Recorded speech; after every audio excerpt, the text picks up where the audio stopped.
This is the data. It brings you closer to the action, closer to the adrenaline. It connects you with other fans, makes you feel part of the crowd.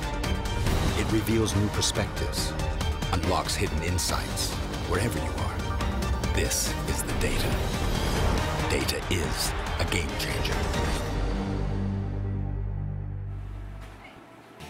Yesterday, it was a hot, late summer day in New York City, and play on the court was just as sizzling. Serena Williams outlasted big sister Venus, while Roberta Vinci also booked a place in the semifinals. On the men's side, Novak Djokovic, the 2011 champ, is into the semis for a 9th straight year. Joining him will be last year's champion, Marin Cilic, who survived a 5-set thriller over Jo-Wilfried Tsonga. Today, we complete the field for the semifinals. Roger Federer, Stan Wawrinka, Simona Halep, Victoria Azarenka, and Petra Kvitova will all take the court in Arthur Ashe Stadium. It's day 10 of the U.S. Open, and this is Inside the Baseline, presented by IBM. Oh, another breezy, hot day greeting the fans here. This event feels more like it's played in July than early September, but it is the last major of the year, and plenty of drama coming up in just a few moments as we enter our 10th day of playing. Good morning, everyone. Sam Gore alongside Jimmy Arias. Jimmy, let's get your thoughts on the Venus-Serena match last night. It did go 3 sets. We never know how the match is going to go when those two play each other. There were historical implications as well. We did know how this match was going to go, didn't we? I mean, you had to think that for Venus, it was a very difficult matchup, simply because she doesn't want to stop her sister from making history. So that had to be in the back of her mind, even though she wants to win for herself.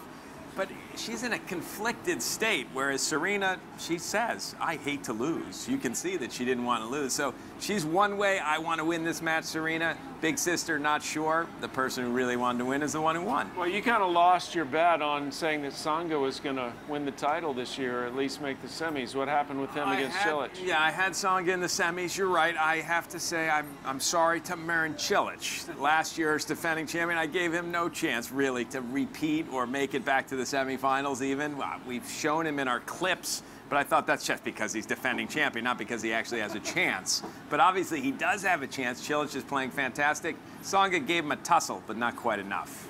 Well, let's go to the highlights from yesterday. We'll begin with the women, the big match, Serena versus Venus. All the stars were out. It was the highest rated night of television in ESPN's tennis history. An amazing evening for the sport. Well, we already know the history that Serena's going for. To me, the greater story would have been there's been other players that have had career Grand Slams, have had calendar year Grand Slams. None of them, no one has ever almost had one and been stopped by their sister. And that's a record that probably would never be broken. So this story should have been flipped somehow, but it was Serena who wanted it more, is going for the calendar year Grand Slam, and in the end, just a little too good off the serve, a few too many aces, and a big hug from Big Sis. Well, these two, of course, two of the best servers of all time, and they achieved a milestone last night. As IBM has told us that the 20 aces combined for the two of them are the most aces in a women's match at this year's U.S. Open. But Jimmy, you know, well, we'll get to that in a second. Roberta Vinci, let's go right to Roberta Vinci, because what a draw she's had. Roberta Vinci, I think, made the draw herself. She hasn't beaten anyone inside the top 40 to get to the semifinals. This is the highest ranked player she had to play. Mladenovic took the second set, made this a very tough match. The conditions were difficult for these players yesterday afternoon. They played in really the major heat of the day. The sun was still on Arthur Ashe Stadium, and they had a 3-all. This game we're showing you right now is about a 15-minute game, and it decided the match as, in the end, Vinci found a way to get through that back-and-forth game, and once she did, Mladenovic was done. Physically done. She did manage to win one more game, but you can see wrapped her leg, trying to finish points in a hurry, made a couple unforced errors early, and 32-year-old is through to the semifinals for the first time. Yes, she is. Flavia Pannetta, her countrywoman, was in the semis a couple of years ago. But I want to go back to the Venus and Serena thing. You said, Jimmy, that you would have rather seen Venus win so that someone can say they almost won the calendar slam but was stopped by their sister. But you could say the opposite of that. We're going to have someone possibly win the calendar slam that had to beat their sister to get it. I mean, you could say that. Nobody's going to do that either. You could say that, but that's not. I like my story better. It's just, you know, Serena, I like her chances. However, she plays Vinci next. She's probably going to be in the finals. All right, well, let's transition over to the men. Novak Djokovic against Feliciano Lopez last night. And I thought this might be tough for Djokovic, and it turned out to be. Not early in this match. It wasn't difficult at all, as each set seemed to be decided early, at least the first 3 sets. First break a serve right away for Djokovic once he had this lead. Now you're relaxed when you're playing Lopez. Lopez puts pressure because he serves so well, and as it gets late in the set, you feel that score pressure. Djokovic dropped serve right away to start the second set, and so the opposite happened, and Lopez just sort of cruised. Third set, again, a fairly early break for Djokovic. He feels relaxed. He's coming to net. His game is flowing in that third set. He did blow up after losing the second set, Djokovic. Yeah. He wasn't happy.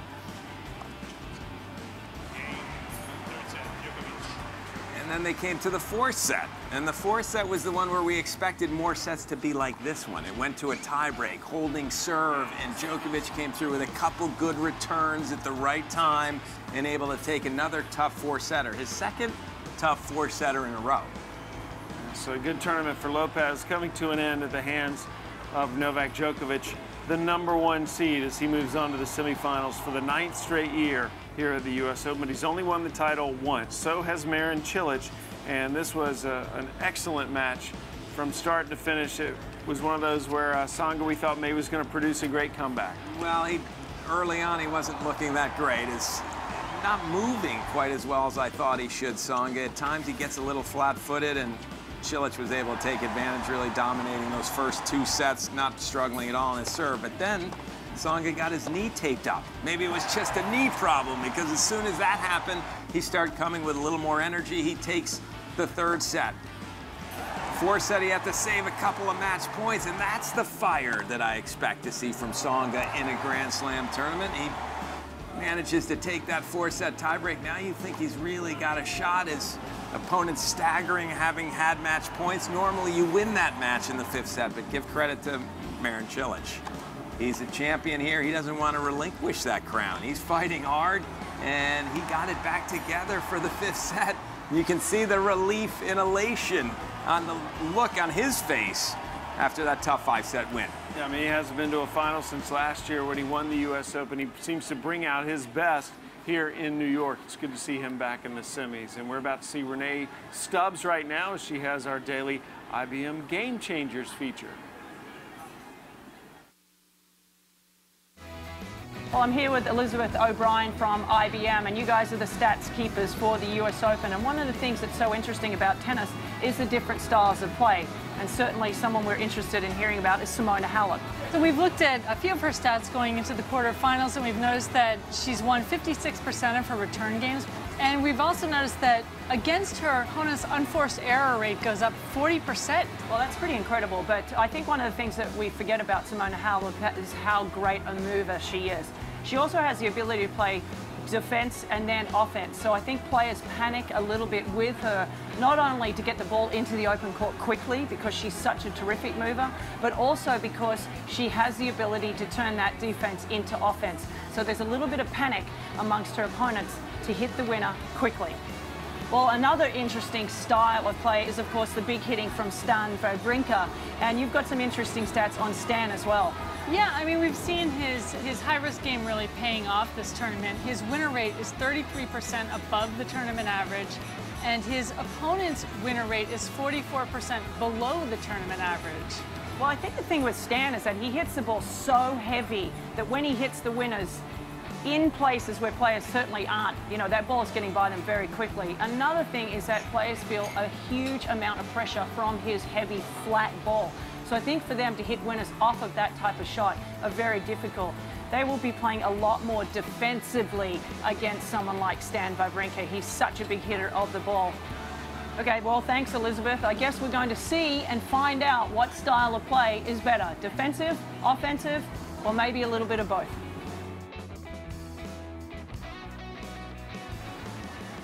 Well, thanks, Renee. She was beginning to talk about Stan Wawrinka. He's going to face Kevin Anderson today. What are your thoughts of that match, Jimmy? Because it's been a pretty good matchup for Kevin Anderson. I think the biggest weakness for Stan Wawrinka is his return to serve. The biggest strength for Kevin Anderson is his serve. Matchup favors Kevin Anderson. He's won the last 4 times they've played. Now, there's a lot of wrinkles to this particular match in the fact that for the first time ever, Kevin Anderson is in the quarterfinals. He was 0 for 7 in Grand Slam round of 16s. He's finally made a quarterfinal. What does he need 7 of these before he gets to the semis? I mean, mentally, can he handle this moment? But on a game-wise, I like Anderson. He played so well against Andy Murray, crushing the ball, dominating things. That's the kind of player that gives Wawrinka trouble. He likes to bully you, Wawrinka, but he can be rushed. So I think I'm picking Anderson in an upset win. Well, he has a lot of momentum. He won the Winston-Salem Open coming in. He did have a 4-hour, 18-minute match with Andy Murray that was very physical. He was tired, so hopefully he's recovered physically from that. He is 6'8". It's not easy for those guys to play right away the next couple days. Well, one guy who is not tired is Roger Federer, and he'll play Richard Gasquet tonight. Again, at one point, a lot of people felt like Gasquet was the heir apparent, perhaps, to Roger Federer. Gasquet did beat Federer the first time they played. Monte Carlo, yeah. When he was a teenager, 17, 18 years old, 7-6 in the third when no one beat Federer, and then no one, including Gasquet's beaten him. He's beaten him one other time on clay since. The last few times they played on hard court, it's been a fairly comfortable, not just fairly, very comfortable win for Roger Federer in each of those matches. He's played incredibly well, Federer. You got to believe he just takes the ball earlier than Gasquet. So they play similar styles, but Federer takes it earlier, advantage Federer. Well, we've covered the men's quarterfinals. Let's turn our attention now to the women's quarterfinals. For in-depth data and analysis, this is IBM Insights. Victoria Azarenka leads the head-to-head matchup with Simona Halep 2-0, with both matches in 2012. Azarenka is the more powerful of the two, and Halep, though, she's the better mover. With that said, it'll be key for Halep that her left thigh, which required taping in her last match, doesn't slow her down around the court. The key to Halep's game is her movement. Her quickness allows her to get in better position and helps her create the angles and placement that frustrate her opponents, especially on break points. If Halep isn't moving well, she doesn't have the firepower to just out-hit her opponents. Each woman plays a consistent game, but who will gain the edge on break points? Jimmy, it's not just Halep's leg. Her back was cramping in her last match as well. She will need to be 100% against Azarenka, obviously. Look, I feel as though the weight of the expectations, the #2 seed, are weighing down on Halep, along with her leg and her back and everything else. From the matches I've seen from her, she looks and is playing slightly tight, making some errors. Azarenka, on the other hand, seems incredibly pumped up in her matches. She's, from the first game on, yelling, "Come on," and playing very well. She's done well here in the past. She's beaten Halep both times they play. I know it's on ranking, it's an upset, but I don't think it's an upset to say. I think Azarenka will get the better of Halep today. How about Kvitova and Panetta? That's a tough one to call because it is up to Kvitova in my mind. She's got the bigger weapons, but she's a little up and down, and who makes you play not your best is Flavia Panetta. She's great at that. She's going to give variety. She's going to drop shot, keep it low, try to keep it out of the strike zone of Kvitova, and we'll see which one wins out in the end. It's a breezy day today. Advantage Panetta in that respect. Well, we don't know if the breeze will make it into the stadium. That's true. It's not it's quite not as windy as it normally is. So that's a good look at the men's and women's quarterfinals on this day 10. It's now time for our IBM Game Changers question of the day, and it is, should players be going to the net more, or should they be playing from the backcourt? They should definitely be playing from the net more, but that takes a really particular skill, and because the ball is traveling through the air so fast, it's pretty hard to be a successful volleyer. You really have to know what you're doing. I like to think that I come to the net enough, but definitely working on coming to the net even more.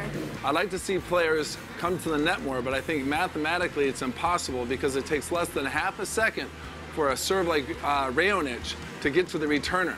To get in close enough to hit it first volley is almost impossible. Nowadays, it's more popular to play from the backcourt because of the way the strings are and the physical nature of the game. Players today spend 90% of their time at the baseline. They finish a lot of points up at net, but generally speaking, you should be doing good work at the baseline first. They have to be an all-purpose type of player or an all-court type of player. You have to have the ability to go beyond your A game, which means maybe chip and charge, maybe hit some drop shots, maybe get to the net off a serving volley, or use the Roger Federer with the scorpion shot or whatever he's using now. But the biggest thing is you have to be a complete player. Let us know what you think on Twitter at #GameChangersIBM, and give us your feedback on tomorrow's question: who is the best pressure player?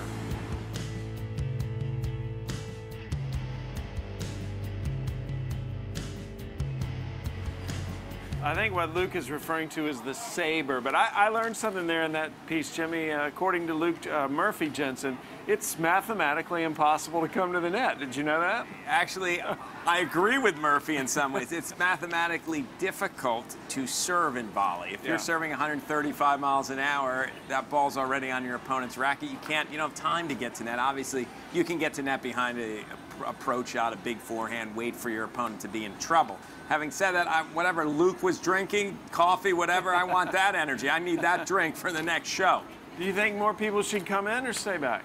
I think it's difficult to come in because of the way players work the ball. The ball bends so much, it's difficult to make volleys. They move so well. Yes, you need to come in, but it's got to be at the right time on the right shots. Well, is there a place for a guy like Pat Rafter in today's game where you kind of hit that spin serve and get in behind it quickly? You better be an unbelievable athlete to have a chance to cover the net so well that coverage is intimidating. But other than that, it's going to be tough to see anybody but what we're seeing.